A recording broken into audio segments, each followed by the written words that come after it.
set, action. Wanna put these?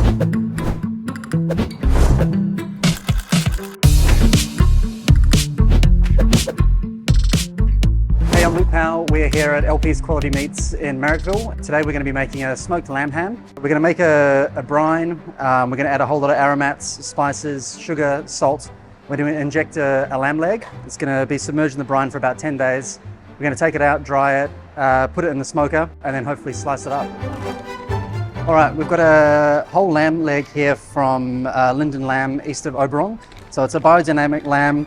It's got really good fat coverage. We haven't really done too much to it. This is just a whole lamb leg. If you're doing this at home, you might want to ask your butcher to maybe trim the shank off, because you're going to need a vessel to be able to fit it into, and then obviously put it in the fridge. So if it's a bit more trimmed up, that's okay.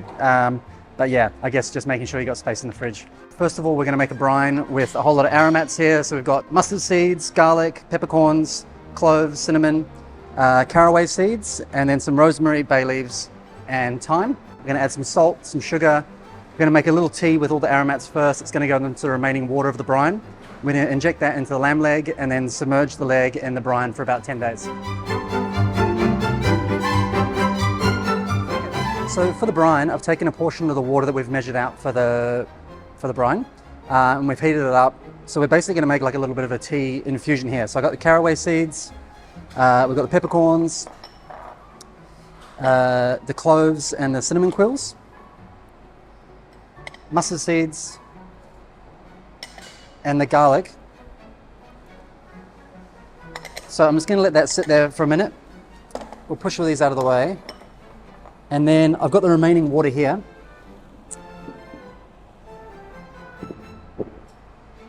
And in here, we're just going to add the brown sugar, the salt.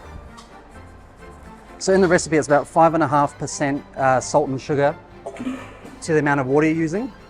And a good tip is just to put the lamb leg in the vessel you want to brine it in, and then just pour the water over first so you can see actually how much you're going to need to cover the lamb leg.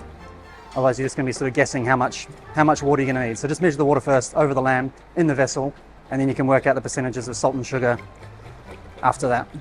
Okay, and the last ingredient to go into the for the salts is curing salt. So curing salt is going to help the ham keep its sort of pink hue. You don't have to add it, but the lamb will kind of have a bit of a grey appearance. Curing salt, you can get it online. It's curing salt number 1, and yeah, just got to make sure you follow the manufacturer's instructions, because they all sort of vary on their ratios. For all the aromats, so the green stuff, so bay leaves, I like to add them to the cold part of the brine just so they don't cook, just so they sort of have that cold infusion, and then they have a bit of a freshness to them. So bay leaves, we've got some thyme and some rosemary. You can really add as much as you want, or whatever you want, to the brine. Today we're adding these things because they kind of have a bit of a Christmassy feel, but you can really add anything you want. Lemon zest, all the herbs. And then in this pot here, this was the sort of tea we made with the other aromats. So it's got the caraway seeds, mustard seeds, garlic, cinnamon quills, and cloves. And that's sort of made a nice little aromatic tea now, so that goes into the rest of the brine.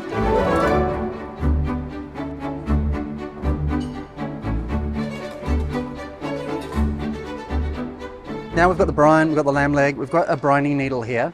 So these are readily available from like kitchenware stores. This is like the smallest version you can get, right up to huge automatic pumps that do the brining for you. So basically we're going to suck the brine up, and what this is going to do is we're going to actually inject the brine all over the meat. So we're going to try and do it in like a grid-like pattern, and just try and get it everywhere. Some of it's going to pour out, and that's okay, but we're just trying to get that salt and all that flavor into the muscles. And by submerging the leg in the brine, it will naturally absorb the salt and the brine, but we're just helping along a little bit by injecting this in. If it's putting on about 10 to 20% extra weight, that's a good amount.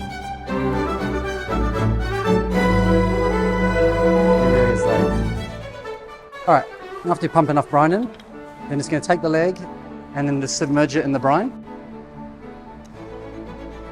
And any extra brine from the tray you can just pour over. And that's it. So now we're going to leave it in the fridge for about 10 days. It's good to put a label on it so you know actually what day it went in. That's it.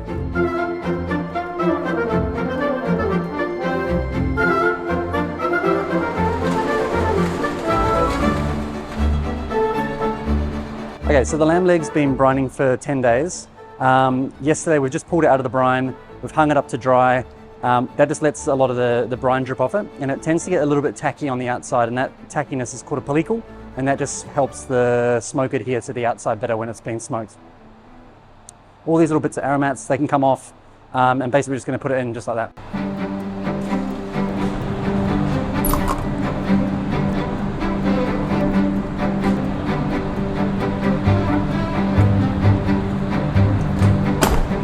All right, so the lamb ham's in the smoker now. We're using iron bark to smoke the lamb with.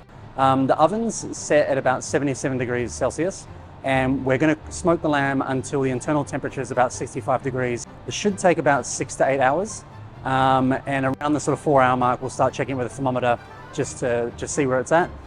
If you're smoking the lamb ham at home, you can start it off in a barbecue or a smoker or a Weber with a lid, and then so you don't have to sit around all day. You can set your oven on around 77 degrees.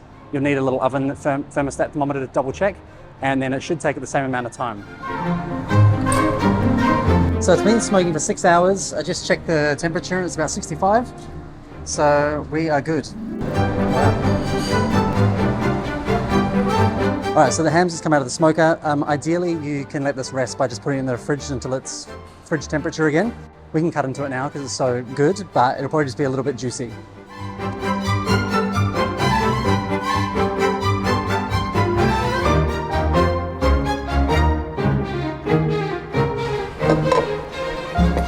All right, so that's it. So that's the lamb ham. Now you can have this for Christmas. You could just have it on your table, picnics on the weekend. Once it's cold, it will last in the fridge for quite a while. You can just really do what you want with it. Thank you.